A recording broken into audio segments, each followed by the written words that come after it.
say about Michael Bunting, nominated for the Calder today. Great season for him. Yeah, it's terrific for him and his family. It's especially when it's a Calder Trophy like that, right? It's your first year in the NHL, so it's a testament to the journey that you've been through. And for a guy like him, it's taken a lot longer, so he's had to put in a lot more work, and he's had to stay resilient, and he's had to continue to believe in himself, and he's had to take advantage of opportunities that come his way, yet he has to earn those opportunities. And even when you look at our situation here, he plays a lot of the season with Matthews and Marner, but he didn't start there. He earned that. Early in the season, he was playing on our fourth line, and game to game and shift to shift, it just became apparent that he was ready for more and was earning more. So to see, that acknowledgement is, I think, a terrific thing. Sheldon, it's not an automatic for players to click with stars. Why do you think it did with Bunting? Well, I think he's a well-rounded player in that he's an ultra competitor. His feet move. He's on the puck. He creates chaos and turnovers both on forecheck and around the net. And those things benefit good players. But then the other thing is that he has a good skill set, an underrated skill set. He gets the puck. He's calm with it. He can make a tape-to-tape pass.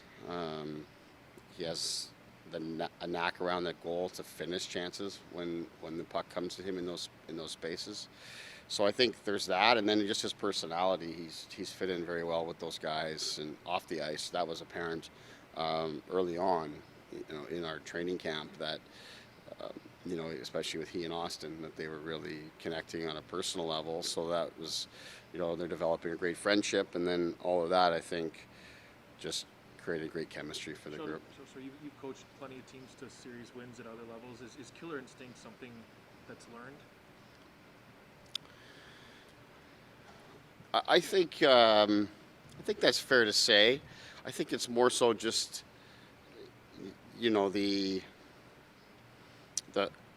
the feeling of winning is contagious, and it's one that it's addicting in the sense that you want to keep with it. And I think we look at the team that we're trying to beat here, and they have that, right, and that's carried them through two playoff runs and two championships, and that's what's going to make it that much more difficult to finish the job here on them. But they also, they went through their own experience, to get them to where they're at here now. But for us, obviously, it has been a challenge for us to close out series, but it's one that we believe our team's worked for all season and has had that attitude to rise to challenges. I think, there's a lot of different things along the way, but the one last night in terms of perseverance and staying with it and stepping up in big moments and not being denied, I think sets the table for us to have confidence to finish this. You were in this position last year with a chance to clinch. You had 3 opportunities. What did you learn from what happened last year that you can carry into this situation now? Well, I don't know if it's so much learn as it is just, it's just you know how difficult it is. You take nothing for granted. And just that you don't want to give teams life. But this is a different situation, obviously. Different opponent and all of those things. But it's a different team from us as well. So I think everything you go through, whether it's previous seasons or whether it's throughout this season, that becomes part of your story and part of your experience. We believe we've got the right mix and all the right things happening to have the confidence to go out and play very well. It doesn't make the challenge any easier. Obviously, like I'm saying here, we know what we're in for going into Tampa.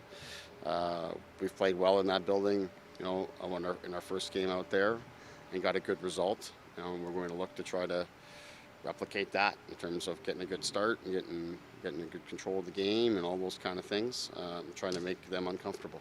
Jason Spezza dropped his gloves in that Columbus series. He had 5 points last year, and then last night, of course, he finds a way to influence the proceedings with his intermission talk. What is it about him that, at this age and his role, he's able to continually find a way to influence the team at this time of year?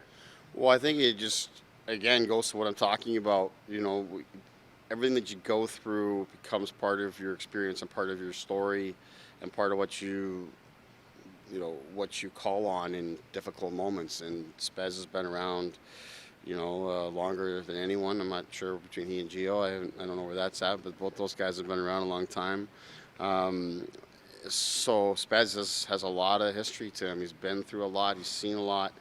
And he also knows that he doesn't have a lot of time left. So he's all in, and he's all in when he gets his chance and his opportunity, but he's also all in trying to help push the others to try to get to where we need to get to. So he's doing everything that he can to try to will our team to success.